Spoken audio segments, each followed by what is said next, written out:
Yuang Candra wis gumlewang ing imbanging Cakravala.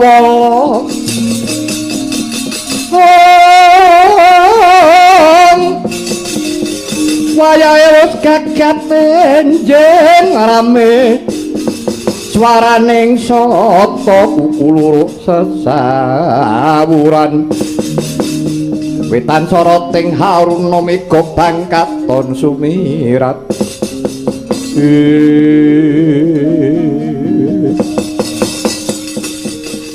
Duryudana wonten dipalarke kadhawuh Kanjeng Hyang Kuluk.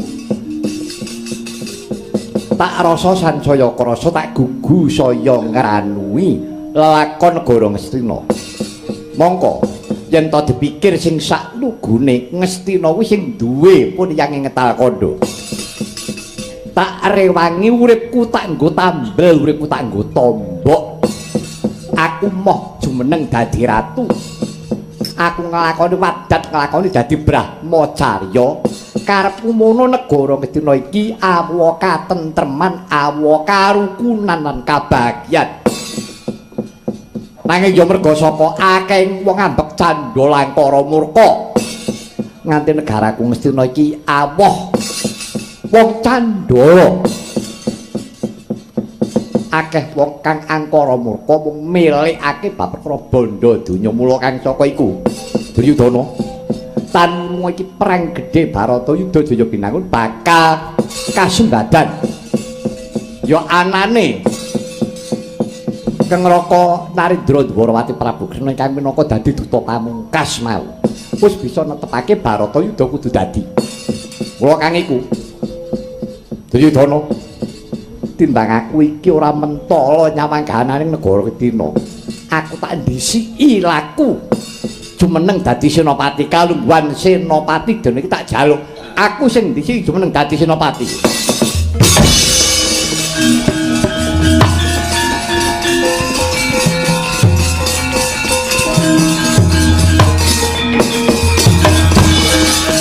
marareh mangoswamya ngambreng kati karunaning kaswati aneng marga malat kung risang gondowat Pratmaja lang-lang alung lati surya manglang sang waya duh Kanjeng Hyang dosa menapa sarta badhe nampi bebuntu menapa menawi ngantos kula negakaken paduka Kanjeng Hyang rumaos dosa gesang kula ora sah ngrembug dosa ora sah ngrembug bab perkara kleru luput nista madya utama jroning Bratayuda wis ora kanggo nek eneng wong gelem tata krama ora bakal eneng perang gedhe kaya ngene iki anane dumadi perang gedhe gegempuran iki jalaran wis ora eneng wong gelem tata krama ora eneng wong duweni rasa mongki nemong gedhekake rasa pangapura eneng wong pamer umuk mula dina iki Duryudana ora susah kowe mikirake pun kaki aku sing jumeneng dadi senopati tumpese Pandhawa mangkir miyin peremban kula matur menapa menawi panjenengan jumeneng dados senopati menapa kelampahan badhe mbeset kulit piyambak mengsah panjenengan menika para Pandhawa sengkune wonten dawuh ucapmu kaya upas iki uripmu eneng negara dene mung nemplek kemladian saupamane ora susah dadak kowe micara ora susah dadak kakean mumus oh iya sampun ya angkah kula ora usah nganggo angkah kula kowe iki menengo ya Dik kowe iki menengo ora usah didakake sing bolepuk sengkune yahene kok nonyol-nonyol kuwi ngapa to nggih yang mereka keparingipun ngaten kula nyuwagaken keparing paduka Kanjeng Hyang wis aku moh dibiyantu sapa wae nadyan ngakune senopati agung senopati pethingan nanging aku ora butuh pambiyantune Yati Prabu kula aturi nekseni Yati dinten menika pun Kakang badhe mboten badhe magang damel salebetipun sang senopati agung menika taksih magang damel taksih tumandang pun Kakang badhe mangku tangan kula badhe ningali kemawon menika atur kula nggih boten dados menapa menawi keparingipun Kanjeng Hyang mekaten paman sengkuni wonten dawuh kabeh para ratu serayan para kadang sata prawa budhalna dene iki sendika ngersakaken dawuh paduka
Jago guru rame kapiyarsi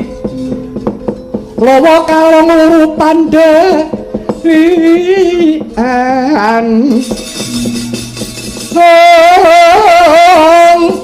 Srikawananing semune wetan bangsulipun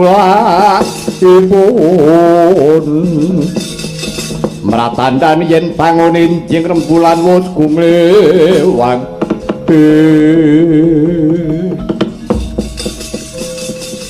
penembahan ketal kondo piye Begawan Durna raos kula kok malah bingung eneng apa mboten ta dados mendan menika inggih lahir batos mbiyantu kaliyan Kurawa iya lahir batin aku mbiyantu kelawan Kurawa mangke dasaripun menapa medhenipun paduka sangat dipenemban priksa ala becik bener luput aku ngerti bener iki manggone ning Pandhawa aku wis ngerti lah kenging menapa paduka kok mbiyantu Kurawa iki jroning Bratayuda iki perang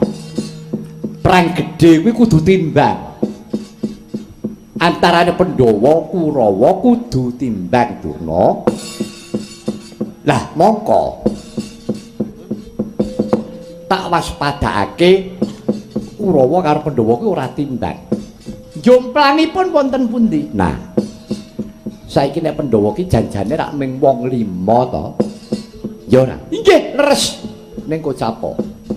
najan kuwi mung wong 5 ning Pandhawa kuwi duwe Kresna karo duwe Semar saiki Kurawa ki duwe sapa ayo pikiran kanthi ning petungan kanthi genep Ngastina ki duwe sapa ora eneng sing dijagakake lah yen to aku mau cawe-cawe kowe ora gelem melu cawe-cawe dadi apa pira banggane Kurupati oh ngaten Perempat iya mula mriki ayo bebarengan wis ora ngrebuk bab perkara bener luput wis ora ana gunane iki dudu wancine ngrebuk bab perkara kautaman lan sak piturute iki enenge mung wong maju ana madyaning Senopati ana madyaning Palagan mati apa urip kuwi dudu perkarane menungsa pasrahe karo Gusti sing gawe urip nggih mangisaken dawuh ayo beri bebarengan yen perlu Begawan Durna minangka dadi pengapite Begawan Bisma nggih kula istaken dawuh paduka perintahna karo Prabu Salya pisan uga dadi pengapitku kiwa tengen Pendhita Durna kawan Prabu Salya nggih kula istaken dawuh paduka Perempat